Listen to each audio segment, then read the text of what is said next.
Hello. Hello. Welcome to Talking Pictures with Talking Pictures, the only podcast with a three-man quartet. We're down a friend today because he's not here. He's not dead. He's just not here. I'm Anthony Barnett. Jaycee. That was Coley, and we're missing our bestest buddy in the whole world, Shane. He was feeling real tired, so we went home. We love you, man. This week, yeah, that was a kiss to Shane. Not to you, whoever's listening. You know who you are. Today we're talking about a movie that we just saw like 2 hours ago. 8th Grade. Fresh. Written and directed by Burnham. Yes. Yep. This podcast is fresh, dude. This podcast is fresh. So We're hip with all the cool dudes. Oh, yeah. Now, for those of you who may not know, Bo Burnham was a very, very popular, and still is, stand-up comedian. He originated from the internet. He had a lot of very hit songs. Was big on YouTube when YouTube was cool, and became a very, very successful stand-up comedian. I like how you say when YouTube was cool on a YouTube podcast. Yikes! We know we're past our prime. We know Meta. We know we got in late. So he had written a movie that made it on the 2012 Blacklist. The Blacklist, for people who might not know, is a series of scripts that it's a list of scripts, the best unproduced scripts of each year. So I think it was the 2013 Blacklist. He wrote a movie called Gay Kid and Fat Chick, which just got picked up by Paramount. That's besides the point. But he wrote that in 2013 and then kind of went silent for a while. And then just at the beginning of this year was like, oh yeah, I wrote and directed an entire movie without anybody noticing. It's called 8th Grade. Mm-hmm. And they're like, what? I remember the moment I found out about it, I was looking through the Sundance lineup, and I was in front of Jaycee, and I was reading through it, and I saw 8th Grade, director Bo Burnham, and I went, Duh! I went, Jaycee! Duh! Whoa. So he surprise dropped it, to the surprise of many, because he's kind of just, 2017 for him was just a very silent year. I keep moving away from the mic. It sounds like I'm in a different room. When did Make Happy come out, his last special? 2016? 2015, 2016? Summer of 2016. Okay, yeah, and then 2017 he was chilling. Mm-hmm. Little did we know he wasn't chilling. He was making a movie. Yeah. An incredible movie. Probably the best movie of this year. Definitely. Spoilers. All I have seen of his work is, well, I've seen some of his YouTube videos, but his comedy special, What? And his comedy special, Make Happy. And if you like stand-up, that's really, really weird, and you probably have to be young. It's honestly kind of its own art show. Yeah, and you because Bo Burnham is he's born out of the internet age. That's kind of what this whole movie is about. For sure, is what it's like to be a teenager in the age of the internet. Yeah, it was awesome. And yes, can I say that it was awesome? Yes, I just said it's probably spoiler alert. We forgot to do a spoiler on the last one. We will very much dive into this movie head first. If it just came out last Friday, go see it. And it is an experience. It really is. I always say that a lot of movies are, but this one, it's. I feel like if you explain the plot, someone would be like, "That's not a movie. Like that's just things that happen. Like it doesn't. Like I walked out thinking like that wasn't a plot." It very much just. Yeah, it's more about the lead character's emotions. Mm-hmm. It's like what we were talking about with Paul Thomas Anderson, where I was like, I think the reason that I can't figure out a lot of his movies is because the like thesis of them isn't. You can't like say it in a sentence. It's not like love trumps everything. Like that's not how his movies work. The thesis is just like an emotion, and that's how it was in this for sure. Exactly. The plot line is just how she's feeling. Yes, exactly. Yeah, it's second to this. Elsie or Esley? Elsie Fisher kills. Crushes. She's amazing. The guy who plays her dad, I feel bad. Josh Hamilton. He's great as well. Oh, I felt so bad for him. He's the whole time. The only reason I felt bad for my parents watching that. Really? Yeah. The only reason that I know who Josh Hamilton is from a really, really, I think, let me make sure. Familiar. Is from a really bad horror movie with Kerry Russell called Dark Skies. What? Don't ask me how I remember that, but it's the only reason that I recognize his face. You've probably never heard of Dark Skies. But anyways, I want to start off by saying, I know a lot of people have said this, but this is the first real movie to get ever. It's the first real movie. First real movie ever. The first movie to really portray what it's like to be a teenager in the internet age. Yeah. Because I think every other movie that does it like this does it so... I mean, because this movie very much brings in, like, the crazy, weird people that are, like big Rick and... I don't want to say weird people. The people that are, like... I mean, you've met an 8th grader before. If you're listening to this, you've probably been an 8th grader before. And you know the kind of... And if you haven't, just give it a sec. Just give it a second. You'll be the there. the kind of mannerisms that you expect from someone who is about to hit high school who hasn't yet. Yeah. This movie really understands them without it being a gimmick. You find a lot of movies like something And that's it's not trying too yes. hard in any It's- capacity. Yeah, like other movies that I think that have failed to try to appeal to kids in the internet age is something like the Emoji Movie, where it's just like, it's literally just like, oh, that's a YouTube app, and oh, Spotify, wow, I play with that. And that's just not what it's like. That's just a glorified marketing scheme. But this this movie... Yeah, it's about what's beautiful, and Bo Burnham has said this, is it's about the emotions. Because he said that it was born out of, he wrote it because he was like, I want to write a movie about how I'm feeling now, and I feel anxious. And he said that a lot of that had to do with the internet, and then he said that the character of Kayla, the 8th grade girl, just sort of came out of that. And so, but it's perfect. He totally nails it. And what's weird is that watching it, there are moments where I'm like, damn, are 8th graders doing that now? As though it's like a documentary. And It's very real. Yeah, but it does feel real. And what's great is that like a lot of that stuff, I was like, yeah, I remember that. I remember acting like that, feeling like that. Like the internet wasn't quite, because like the internet, or like the YouTube, I guess specifically that's portrayed, because that's more my internet.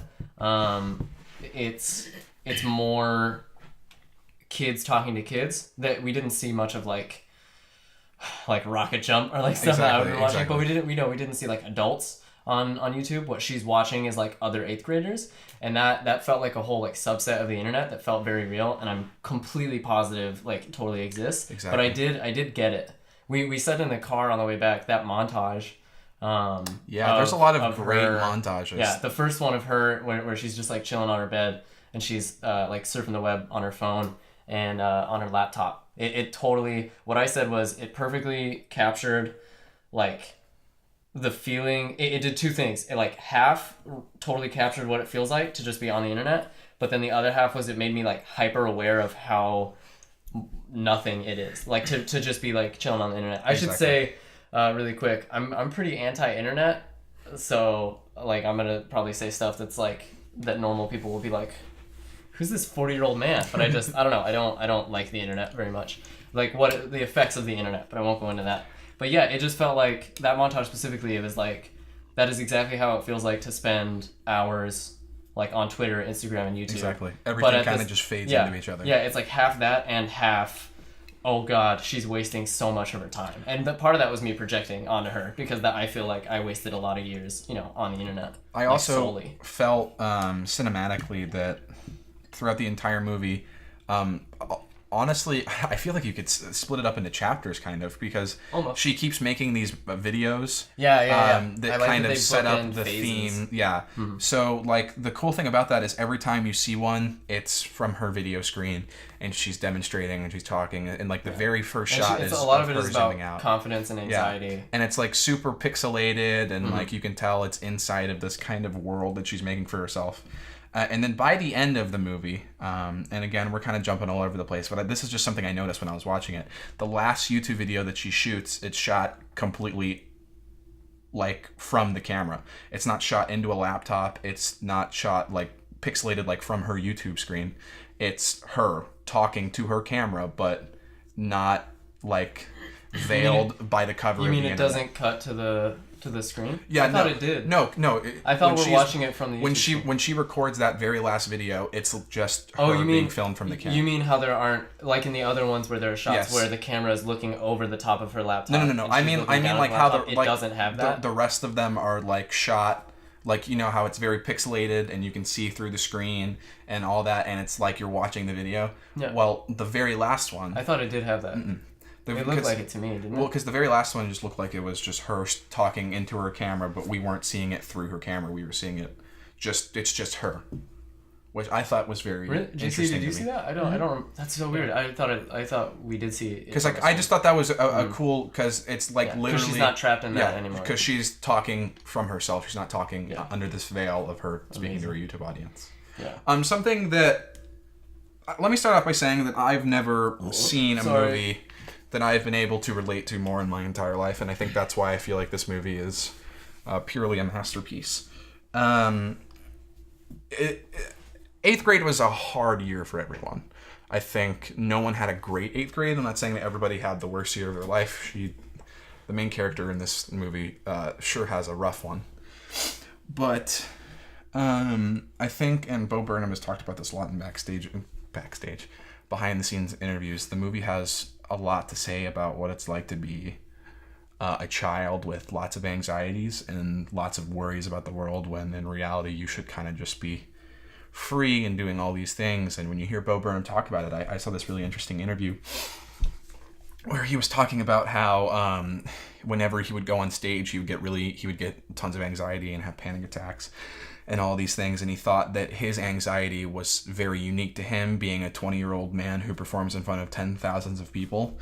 And then he would finish his shows, and these 14-year-old kids would come up to him and be like, hey, I love watching your stuff because I feel like we're like the same person. I have all the same struggles that you do. I feel this way. And that kind of like really took him back, because he just realized that it's kind of this global thing. And the kids these days, while they aren't performing in front of 20,000 people, they very much have their own stage. Yeah, they are performing. And their own audience. Definitely always performing. Yeah, watch Make Happy, because a lot of that he sort of forgets about the jokes for chunks of it, and is talking to the audience about performing. He makes comedic art pieces. I wouldn't even say he makes comedic stand-up shows. Yeah, the stand-up's like not even really stand-up when he's doing it. It's just like a performance piece. But it's really funny and really emotional. And for someone like me, really relatable. I have some friends, I've told this story to Coley.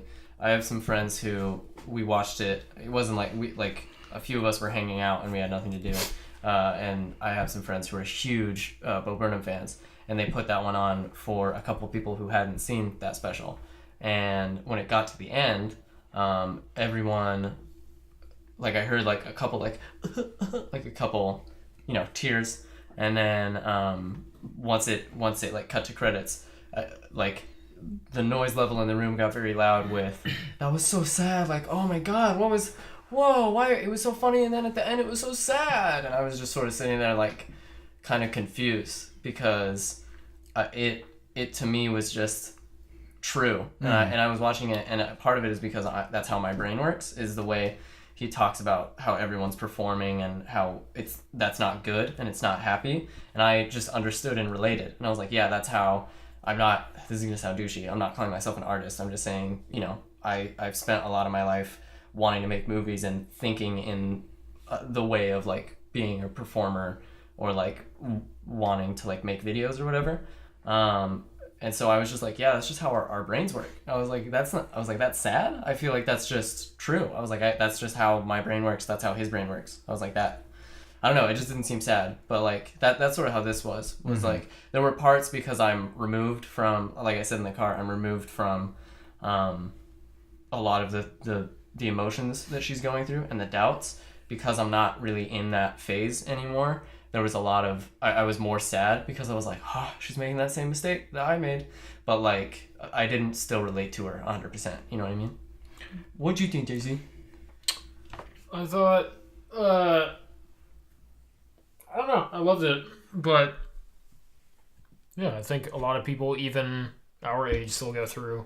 I'd say I go through a lot of the things that she goes through in the movie. I think, yeah. Even now. I think that's what makes it relatable. So it's because it's not just 8th grade things. It's not just like people reflecting on the past. It's about people. Like when she was in the bathroom before the pool party and started feeling barfy, I was like, damn, that's still me. Like a lot of times I hang out with people. That whole... And I don't know why. It's not because I'm like nervous about those people, but I'll feel barfy just random. So yeah, I got that for sure. That whole scene, and I think the whole movie really... And you can ask Anthony. I kept rustling in my seat and like covering up my face and closing my eyes and going, oh no, because too real. Because the movie sets up all of the things that makes Kayla so anxious, because she's very quiet in quotation marks, but she's not quiet because she doesn't want to talk. She's just quiet because I honestly. I feel the movie is so relatable because of the way that it talks about anxiety. And I've always been the kind of person that has really trampled through the world feeling like everything is a problem because I get so anxious.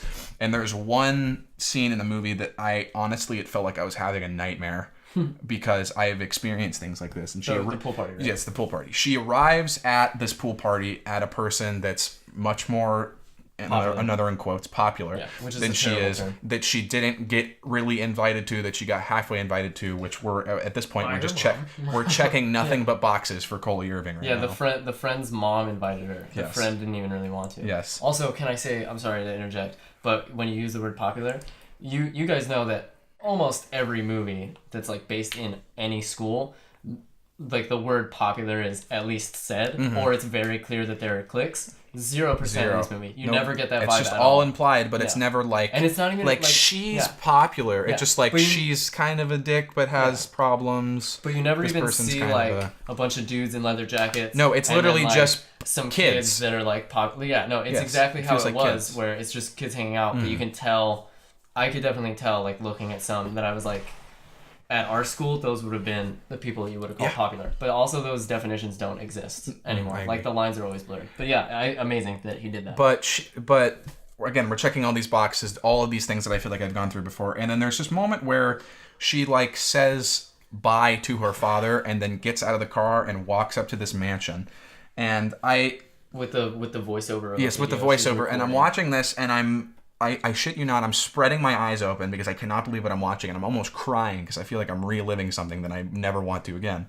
Because when you're an anxious 13-year-old kid and you don't like talking to people, there's nothing worse than being forced to go to an event full of people that you don't talk to. Yeah. So she rolls up, and you can already feel how anxious this is. The mansion, she literally goes to like a mansion. And the music just gets louder and louder up until she closes the bathroom door. And she runs into a bathroom and has to change into her bathing suit, and she walks. Yeah. You can just tell that she's about to freak out again. Oh, dude. Feels like I've been through all of these things before. Dude, the performance of her walking, because when she walks out of the bathroom and she's in her bathing suit, you can immediately tell that she's incredibly terrified and nervous and like ashamed of her body just by the way she's walking. And she never says anything about it. And the way it's just portrayed. Like a minute of her walking, and you're like, damn, I feel so bad. Beautiful performance. It's crazy to me. I'm not trying to take precedence over the way people have taken in and related to this movie, but everything that she goes through for a majority of the movie, but specifically in this scene, literally beat for beat, I was like, I remember a time in my life when this exact same thing happened. I can remember the moment where I tried to walk out of a sliding glass door and the glass door didn't open all the way, and then everybody just stared at me while I was really unimpressed by the way I looked in my white and blue and navy blue bathing suit, and I walked outside and kind of just sat in the pool and stared around and looked at everyone. But the moment... This is where it gets really freaky for me. The moment that her character hands this, again, in quotes, popular girl that doesn't like her, a present because they're all here for a birthday party. And of course it's going to be some present like, this is like some car. It's not something cool. When she hands her... What did the first girl give her? Because we see two presents, and one is like... Gave her like... It was like some sort of clothing. Yeah, item. Something like that. Or like makeup or something. Oh yeah, it was like a yellow shirt. And she's like, oh my god. She's like, this is so you. All of them were like, this is so you. Yeah. And you're like, oh my god, I know people exactly like that. But the moment that Kayla hands her a box, a really unflattering, because all the other boxes are in like cool, like pink, like bows, and she hands her a wrapped present in Christmas-themed Guardians of the Galaxy wrapping paper that I have in my fucking house. The exact same. Right, the exact. I literally could make it out as like it's red, green, Guardians of the Galaxy, Groot's on that, and it tripped me out because all these things were falling apart. It felt like Bo Burnham had like palm read me and like figured out what my entire past life and future, like all of the shit. You were both walking through an airport and he used The Shining to take your memories. It was frightening but also really revealing how relatable it was. Yeah, and honest. Yes. Brutally. There were several times in this movie where I just honestly started like tearing up and starting to cry because I felt like I had finally like seen something that was representing this feeling that I've always had that I feel like no one can describe. Because it's really hard to describe what it's like when you're anxious. Because you kind of just like are worried about something and someone's like, stop worrying about it. And then you look at them and you try to explain to them why it's not that easy. They just have to already understand and have those feelings. Otherwise, they just won't get it. And this movie, I feel like, gives a good example of what that's like and what like these problems that... It's the saddest part about this is that this is the movie that kids 13, 14 should be watching so they can understand that it's it's like a wide span thing. The thing that sucks about that is that the MPAA slapped it with a fucking R. So even if they wanted to see it, they can't like go and see it on their own. They have to go watch it with their parents, which I mean isn't a bad thing because there's a good. Though, and I watched like an interview this morning where Bo Burnham was like, they're gonna be able to see it. Mm-hmm. He's like, if they want to see it, they'll see it. And I think the way he said it, there was like a heavy implication of like he means like pirating it. Like he's fine, he's fine with kids pirating. I'm honestly not surprised with that. Yeah. This movie is getting the acclaim that it deserves, and I'm glad people are noticing it. Honestly, and I'm not saying this to be like unrealistic, but had I watched something like this maybe 4 years ago, I think I would feel a lot more comfortable about the kid that I was at that time. It really does have a lot to say about what it's like to be then. And it's a special movie that speaks a lot about what it's like to be the kind of person that maybe not everybody sees, but the kind of person that you want everyone to see. And I am in love with it literally every second of it. I went on a big tangent there. Jaycee? What do you think, bud? What are you thinking? I know I just talked for a while. I don't know. See, right now I'm kind of tired, and I think I need to sleep on it, maybe. But I don't know. It's just such a masterpiece. Just it didn't feel like a movie, honestly. We kind of just walked out and went about our day. Yeah. It was just kind of like watching a person's life. Yeah. And you're like, I thought that was a great. movie? By the time it cuts to her at her 8th grade graduation, I was like, okay, I know this is the end of the movie, and I was like, there wasn't a plot, and I loved it. Like it really, there's some movie that's, I don't know what it's called. It's like French or something that's like 2 hours long, and it's just someone going about their day. Like it's just 2 hours out of someone's life, and it doesn't. It doesn't like cut around like it's like a mother or something, and it like doesn't cut around her making the bed, or like focus on like her like sleeping with another man or stuff or something. I don't really know exactly what it's about, but it's just objective about like what it shows. It shows everything in this 2 hour period, and that's sort of how this felt. Obviously, it doesn't do that, but like it felt very like, yeah, really. The plot was just her emotions, and then her realizing that she doesn't need to feel that way. Because the other thing which I thought was beautiful is that she keeps in these videos she keeps talking to this audience, like the audience of her YouTube videos, not us, saying like you should feel confident or whatever, and we know that she's talking to herself because she's talking about the exact things that she's going through, and you can tell that she's like recording the video either right after the situation that needed that or either like right before or right after. And then like, but she doesn't believe it, which is something that I related to, because when I see like problems with myself and have like always, I've been very like self-critical for a very long time.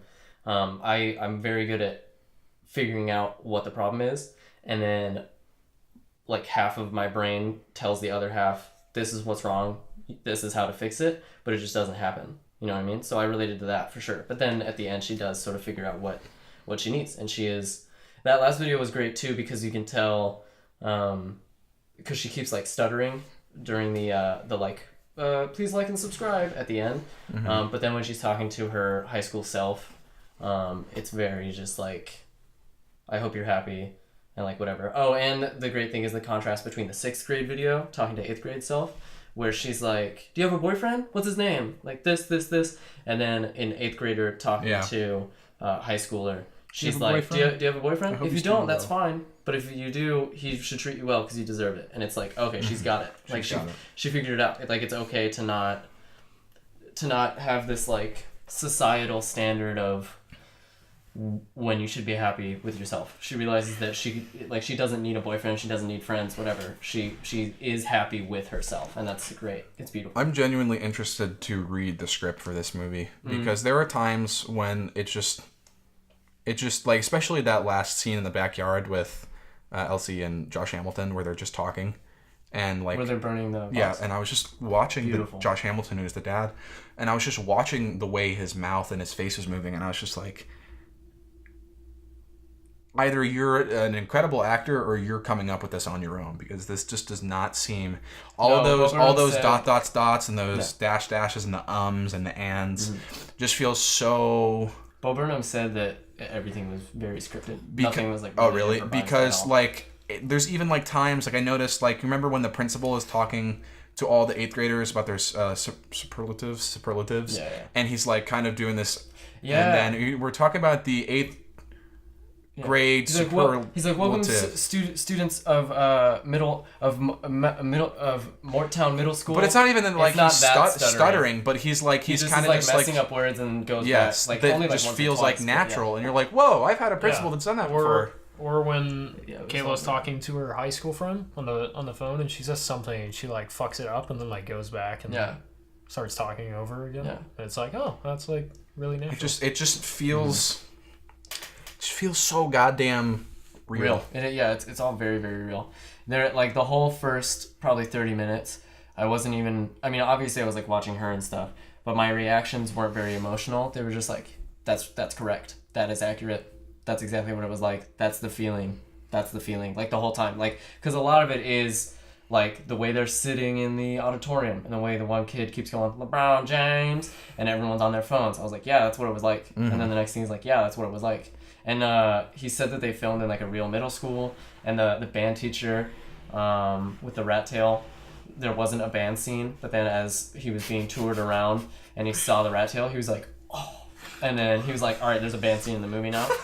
And then this story is funny, and I'm totally stealing the story, but Bo Burnham has said that on his day to come in and shoot, that actual band teacher from the middle school came in with the white shirt, and Bo Burnham in all of his interviews is like, at that moment I was like, yeah, you know where the money is, like, you know what we wanted. Yeah, that's great. That scene's good too, but thinking back on it, it does feel. Part of it is probably knowing that story, because that scene, it's only like a minute long, but it doesn't really fit with the rest of the movie. It does, but it's not a scene. It doesn't have a point. It's just another example of how awkward she feels all the time, and how her middle school works. But like thinking back on it, I'm like, yeah, that feels edited in, but not in a bad way at all. Like it fit, you know what I mean? It was great. 100% super good. And the cinematography is beautiful. Very intimate. Yeah, it really is. Yeah. I'm honestly kind of impressed by the way he directed this movie. How so? I'm sorry, I had a thought and then I needed a burp. There were just times, like he does a lot of those cool exorcist zooms. Oh yeah, the one at the pool party was especially funny. There are just times where he knows when to put it in a long take and when to cut around something, or when to put it in a long, or when to put it in a close. And I was just watching, and especially like the dinner argument, where it's just like close, and then the rest of the argument is in like a long. Yeah. And I don't know how to describe it, but there were just times where I was watching this and I was like, it's not shiny and like flattering, and he's not doing all these impressive things, but there's just something about the way that he's moving his camera around. He does a lot of handheld. To where it just all kind of seems like we are inhabiting all of the conversations in the space that he is providing us to watch. And it's very much, we're following Kayla, because there's one scene, it's after the Kayla's present is given to that one girl. And the girl like reacts to it, because Kayla gives her like a card game, and she's like, what is this? And she's like, oh, it's like this really fun card game, like it's really cool. And you can just totally feel the nerves like emanating from her. And then it cuts to a close of her, and then you hear like the girl's dad like walks in with the cake, and then the girl's mom is like arguing with the girl's dad, but all we care about is we're focusing on Kayla's face the whole time in like an extra close up or extreme close up. And in that moment, I was sort of like, dude, noise. Because, like, it like, played for even, like, more comedic effect. Because he's like, I brought in this goddamn cake. And it's just kind of, like, funny because you're hearing it off screen. But also, you can definitely tell that it is all about her. And it's all about those emotions. That's why it's so many close-ups on her. It was great. Amazing.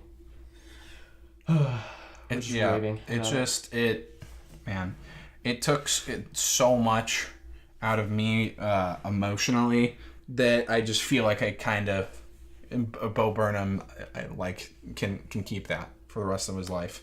Just understand that he just made a movie that completely like floored me, and it was like, wow, you took away this and this and this, and you made me realize that this is what it's all about. I think, and Ethan Hawke has a good quote about this. I think the best movies are the movies that start when the credits roll.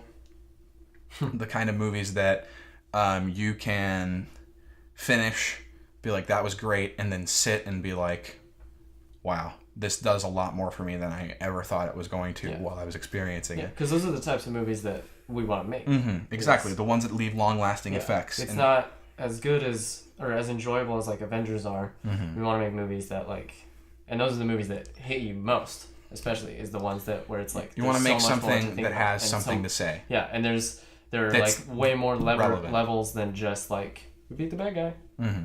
Roll credits. Like, Exactly. like, that make you think, exactly. Yeah. And this movie totally does. And it makes you feel. It does. Like a lot. Yeah, really great. I want to say, just really quick, the thing that hit me most, because like I said, I feel like a lot of the things that she's feeling, I'm sort of past that. I'm not completely, like, the anxiety of talking to people or whatever. I have awkward conversations all the time, and, like, I have awkward situations, but, like, I don't know, just a lot of those feelings, I don't care as much. But the thing that definitely hit me hardest was her relationship with her dad. Like, as soon as that opening scene with them happened, where she's at dinner and she's on her phone and he's trying to talk to her and she keeps trying to put her earbud back in, and then everything he says just drives her, like, farther away. I really, like, my heart broke, and I was like, I'm a terrible son, because I've done that. You know what I mean? Like, that was very accurate to my experience of growing up, because, like, I got a phone when I was like 11 or 12, and I got, like, an iPod at the same time, and, like, from then on, I've spent a lot of my life, and that's, like, the biggest thing that I'm working on right now, is not, like, escaping and, like, using escapism and all that stuff. That's why I'm very anti-internet, is because I feel like it's an easy way to just sort of escape the boredom of life. It can become a drug, you know what I mean? Like to escape your problems, or even just, if you're not having fun, or you're in an awkward situation or whatever, you just turn on your phone and you're done. Like, you're out of that. You don't need to worry about that anymore. And I personally feel that is unhealthy. So that's why, and I felt that for a while, but this is a perfect example of, just because half of my brain knows something and screams at the other half of my brain doesn't mean that I'm fixing the problem. I'm trying really hard to try to work on it. But so, like, that hurt me, because I was like, oh man, like, I did that to my parents, and, like, they just wanted to help me, and, like, they, especially, like, looking at Kayla, I was like, the one thing she needs in the world is someone to connect to. It's him. And her dad is there for her, but she doesn't want him, even though she's having these problems, and the thing that would help her most is to talk about them. She won't. And so that, I don't know, that just kind of hurt me. And that's the thing that definitely hit me. It didn't hit me hardest, but it hit closest to home for current Anthony. It was the thing that I most related to. Yeah, we're 35 minutes in, give or take. Yeah. It definitely, it gives you a lot of perspective, I think. Mm-hmm. It definitely, like I said earlier, it definitely kind of opened my eyes to something I never thought I was going to, like, be able to think, oh, that person gets it. Yeah. Because you see a lot of movies where a character has something, they're stressed about something, they're anxious about something, they don't know how to express themselves. And a lot of movies that you'll find, I wish I could think of an example, I know I've seen it though, you'll find will use it as, like, a gimmick, or of like or like a, just like, oh, they get anxious and then... Well, it's like Jurassic World 2. Oh my god, I can't wait to talk about that movie and shit on it. Where the nerdy guy gets scared. Yes, yeah, he he's gets a gimmick. scared, and every time he and Chris Pratt are in a scene, one of them goes like, I don't think we're going to get along, are we? Mm-hmm. Just because Chris Pratt's supposed to be, like, the burly, hunky Indiana Jones man. Exactly. And very much uses, that's a good example. That's a great example. Like the Jim Carrey version of a wimp. Yeah. He's, like, so hyper exaggerated. His anxiety is used as a joke, as a gimmick. Clearly, it's a punchline. His anxiety always is the punchline. Yeah, and it's over exaggerated and not real at all. Whereas this is just this overall feeling. And it's infinitely relatable. Have you seen the new Jurassic? Oh, don't, buddy. I want to shit all over that movie. Yeah, we said this in either the first or second episode. It was the first one. We don't like it. I will still stand by the fact that I think... it's probably well directed. Yeah. Like I said, I just couldn't separate it because it was edited, like, like shit. They chop that movie to hell. We could do a whole episode on what a want director can and can't bring to a movie. Yeah. With that and Mission Impossible. And in 8th grade, Bo Burnham brought a lot. He brought a lot that you will not notice. We talked about this earlier, but it very much. Yeah, but it completely adds to it. Yeah, it's immersive. That's what it is. Yeah. Which I think immersion in a film like this is what you need. Mm-hmm. Yeah, because it's completely about placing you in her state of mind, and so you want to be immersed, and you want to care about all the things. Exactly. Oh, Jaycee, I want you to talk about this. The kid that she has a crush on. Oh yeah. Hilarious. Oh god. Gabe. Oh, Gabe. No, not Gabe. It's Aiden. Gabe's Gabe's the one who likes her. Gabe's the Rick and Morty one. I would really quickly like to say, every time Gabe was in a scene, I was like, I completely know that person. Yeah, just the way. But there's lots of kids like that. But like just the way his arms move in the scene where she finally goes and hangs out with him at dinner at the very end. I know one person who acts exactly. I was like, I know I was like, I absolutely have seen and like met and like been very good friends with people who move exactly like that. And the way he was talking, that awkwardness, it's so interesting to me. This is gonna get off topic, but like, I'm sure you guys notice, like you'll be out and you'll see someone who'll be like, that person has the exact same nose or the exact same eyes or the exact same like mouth as someone I know. Like, you know what I mean? Like that, like somehow those traits, I mean, it's like just because genetics. Yeah, you're like, I feel like I know that person. But like, there's this specific type of nerdy, sometimes antisocial, well, definitely antisocial, awkward, but someone who wants to be social and sometimes, not to get like too general or too stereotypical, sorry, lung cancer. Sometimes with a little bit of like a superiority complex is normally the type of person that I see this in. But they all talk exactly the same. Like this awkward person who has like the exact same cadence and like tone, and they move the same way, and like I really don't know how to explain it, but it's interesting how like there are personality traits that are like copied from person to person, and like literally like linguistic, like the way they talk, like the way their words are broken up that are exactly the same, and they seem to have similar personalities when I've seen these people. I don't know how to get more specific than that just because I haven't experienced it enough, but like he definitely talked like a lot of people I know, and I agree. Like literally the arms, I was sitting there just watching his arms like the whole time that he was like you probably don't think that's like really cool, but like it's not, or whatever. Like whenever he was talking about stuff, I was like, holy shit, I know that kid. Like I know people like that. It was great. He's great. I love him. But yeah, so talk about Aiden. Sorry. Oh my god. I think that was like one of my favorite parts is Aiden. Yeah. Because it's just that like, it's totally the 8th grade like crush thing. Yeah. When you see your crush. Yeah. It does the whole... Yeah, the first time it's after the superlatives, he got voted best eyes. And then they're like Aiden, whatever, and come then up here. He looks up and it's just an extreme close up on his eye. Yeah, like this like insane dubstep. It's like dubstep. All this noise cancels out and just dubstep starts playing. that was hilarious. My favorite part. And then it cuts back to her and she's just like ogling over him. How many times did they do that? Twice. Yeah. Once after the superlatives, and once at the pool party. And you watch him for like a good minute, and like it like shows his butt at one point, and I was like, "What's going on here? What's going on here?" Yeah, it was great. Bo Burnham was just like, "Yeah, that's good. Keep shooting. Okay. Keep shooting." Okay. No, let's talk good things about him. What if we should like tag him? What if he listens to part of this? We don't want him to skip to the part where we're like, Bo Burnham likes little boys. I didn't know. You just said that. Oh, shit!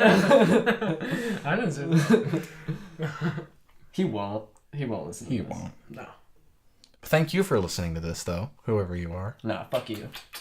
I'm kidding. I appreciate you. I'm kidding. If this is my mom in 10 years, I was joking about saying. If this is my mom in 3 weeks, love you. What if it was safe. her in 2 weeks?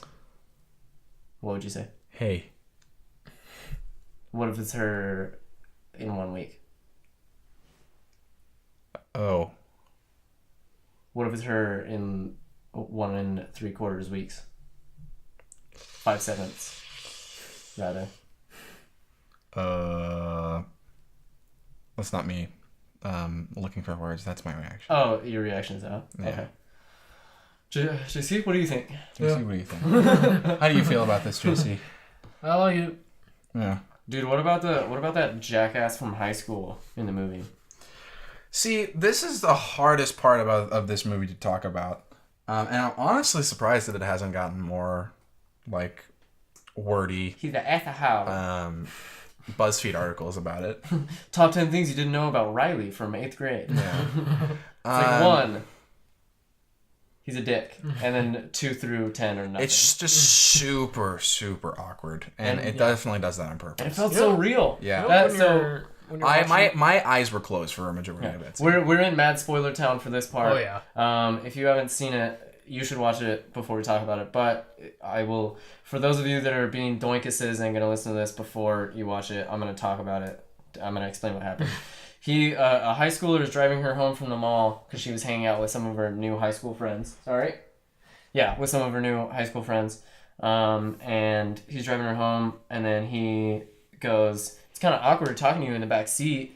And then he pulls over and stops. And then instead of her getting in the front seat, he moves around and gets in the back seat. And as soon as that shit happened, I was like, no. Like, immediately, middle fingers went up in the theater. I was like, you best not, boy. And then he proceeded to slowly and awkwardly, and realistically, if I may say so, sort of get to the point where he's hinting at the fact that he wants to make sex of her. And they're like doing truth or dare. And he dares her to take off her shirt. And then that's when she's like, no. And he's like, what? And she's like, no.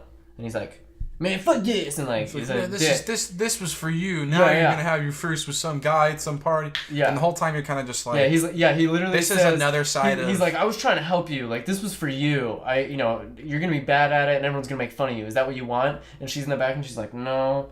And he's like, well, you're a fucking idiot. And I want this guy to die. It's another, because a lot of this movie takes different sides of people, or views different sides of people who are alive in the internet age. Yeah. And that didn't even feel honestly, like an internet thing. To me it does. I don't understand. Because people who are like, the ideas of like people who are going to like, he seems like the kind of guy who learned all of the weird sensual stuff, everything that he knows from being on the internet. Yeah, from porn. Exactly. Yeah. He feels like that kind of guy. My thing is like, why the fuck are you doing this to an 8th grader, man? I mean, he's probably like 15, but like still, like. I'm pretty sure they all said they were high school seniors. Oh, seniors? Yeah, so he's like 17. Damn. Okay.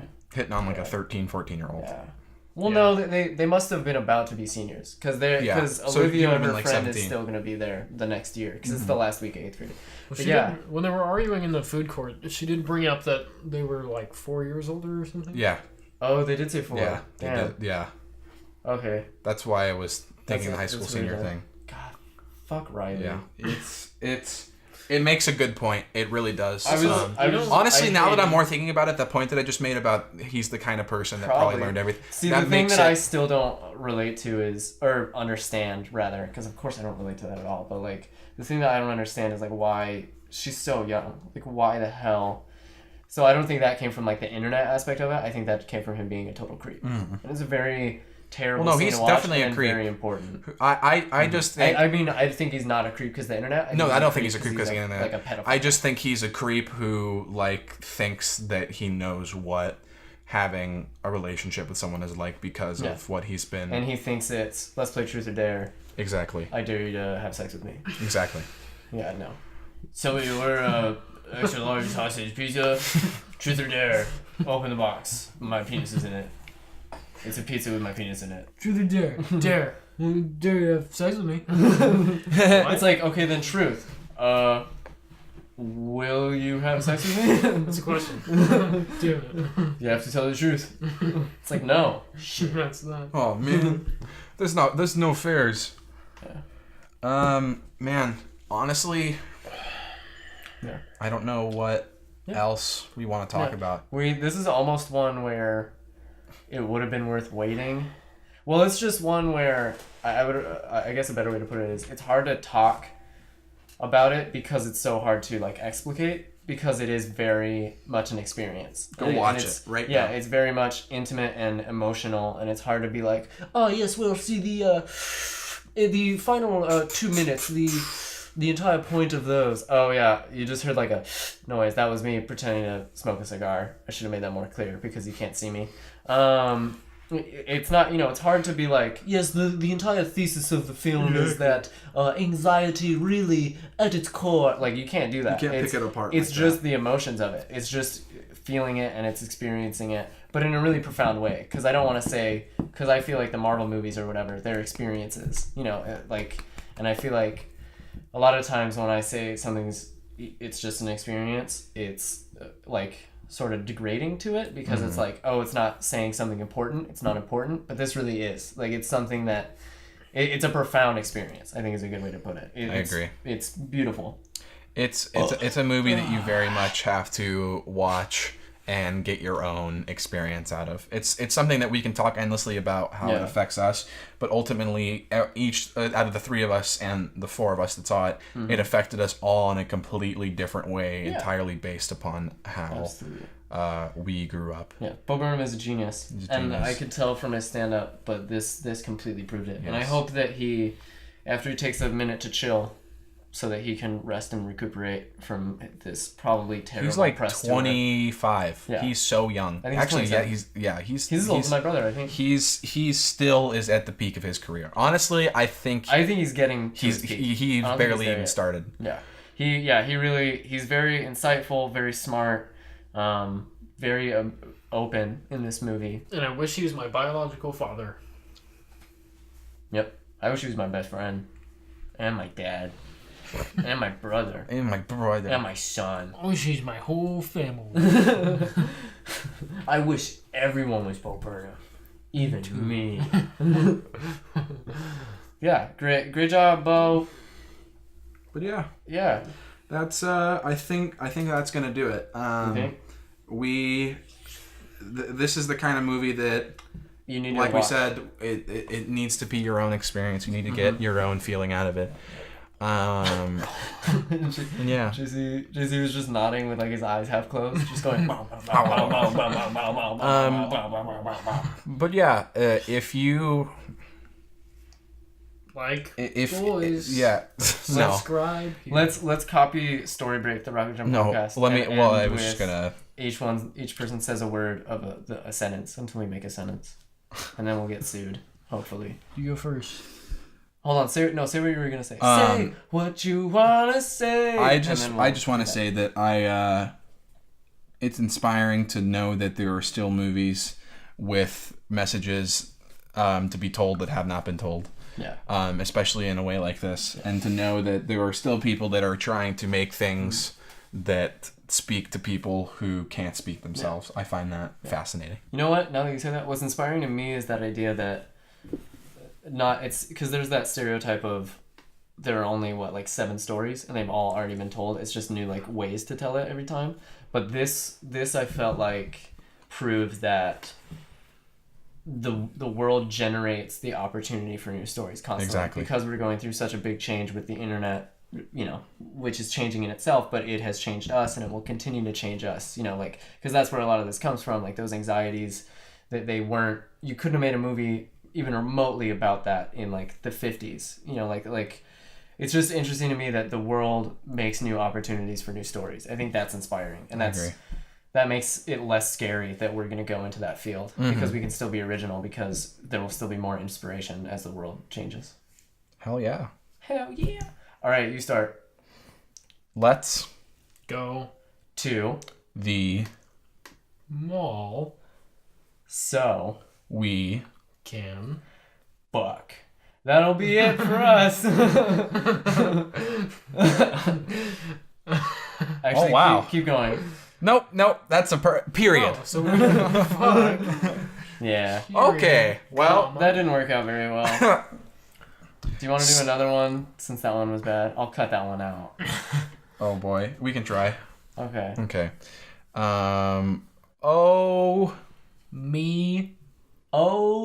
So. And on that note, ladies and gentlemen, this has been Talking Pictures with Talking Pictures. My name is Coley Irving. That was me on by. To my left. No. We gotta do another one. In front of me. I'm on the right of the left. of your left brain. This has been an episode Wait. that I think we have all... My name's Anthony. Oh, I didn't think We you gotta were... do one more. That makes sense. Okay. Well... I hate The... Why do I have to... The what, Jaycee? The what, JC? The what, Jaycee? No! It doesn't have to be an adjective, JC. Maybe preferably a race, or a gender identity, or a sexuality. Or none of those. Or a country. Or a state. I hate this store. That. I... Go. Fuck. No, wait. Smell. Try again. 2. I hate the... Wait, what was it? I hate the store that Did I go- smell. No, we're starting a new one. Damn it! So, I Smell. like, A Smell. like, A Smell. wonderful. And on that note, ladies and gentlemen, this has been Talking Pictures with Talking On Pictures. that note, ladies and gentlemen, sorry. And good night. I hope you all enjoyed our philosophies on life and anxiety and real world stuff. This episode might have not been the funniest, but I definitely think it was It was a realist so far. a realist. It was our most honest, just like Yes. this movie was Bo Burnham's most honest work to date. I agree. Thank you very much for listening. Oh, Bo. This is definitely a movie that we should. you should see We missed out on a great immediately. opportunity. What At this- opportunity? We think we Shut up. know you. Oh, too late. Yeah. It's Also- great. Go watch also- it. Spend all the money on it. Really quick, I mentioned this. Gross. I mentioned this in the last episode.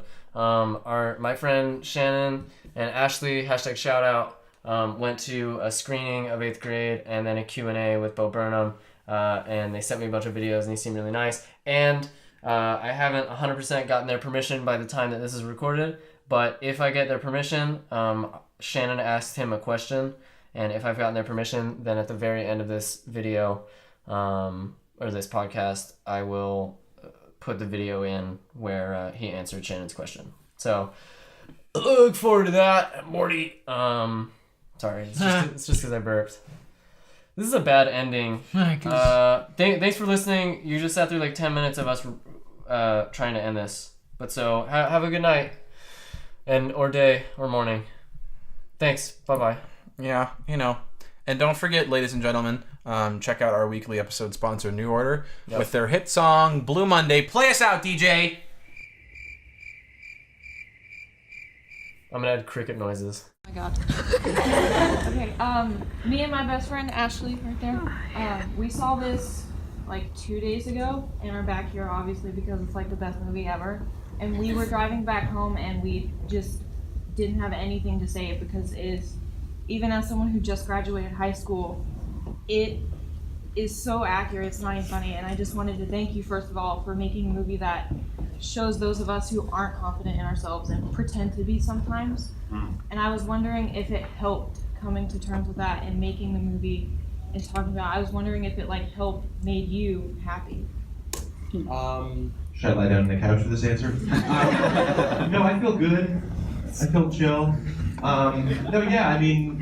My biggest fear about my anxiety before was that if I spoke it, it would make it real. That's the exact opposite of the problem. You need to speak things that you're worried about. You need to speak things that you're struggling with, and you will find that, your oblivion is also your salvation. For me, my oblivion was, oh no, I'm not unique. Oh no, my problems are not just my own. Oh no, I'm not the most special boy in the world and suffering from this very specific thing. I'm actually sharing something, and the other side is that I'm not alone. You're not unique, and you're not alone. So that was probably what made it therapeutic. Just to work with other people, and if you're gonna, it's much better to explore loneliness with other people creatively than alone on stage for an hour and 15 minutes. It very surprisingly actually just carries you a little deeper in it.